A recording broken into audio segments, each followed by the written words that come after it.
বাড়া, এটা তো আলাদিনের চিরাগ। আমি তো এবার বড় লোক হয়ে যাব।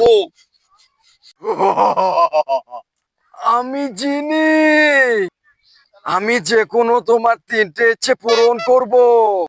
তারা যিনি, আমার প্রথম ইচ্ছে হলো তুমি আমার 1000 ইচ্ছে পূরণ করো। না বাড়া, এটা কোনোভাবে সম্ভব নয়, এটা আমাদের নিয়মের মধ্যে নেই। তাহলে আমার প্রথম ইচ্ছে হলো তুই আমাকে বিল গেটস এর থেকে অনেক বড় লোক করে দে। বাড়া, এটাও হবে না, আমার ব্যাগ এখন ফাঁকা চলছে। তাহলে আমার প্রথম ইচ্ছে হলো তুই আমাকে একটা রাশিয়ান গার্লফ্রেন্ড দে। হে বাড়া, বোকাচোদা, তুই কখনো তোর নিজের চাকার আয়নায় দেখেছিস? আবার এসেছে রাশিয়ান গার্লফ্রেন্ড নিতে। তাহলে বোকাচোদা তুই কি বাল ছিড়তে পারিস? তোর মতো বোকাচোদাকে আমি কখনো হেল্প করতে পারবো না, যা বাড়া।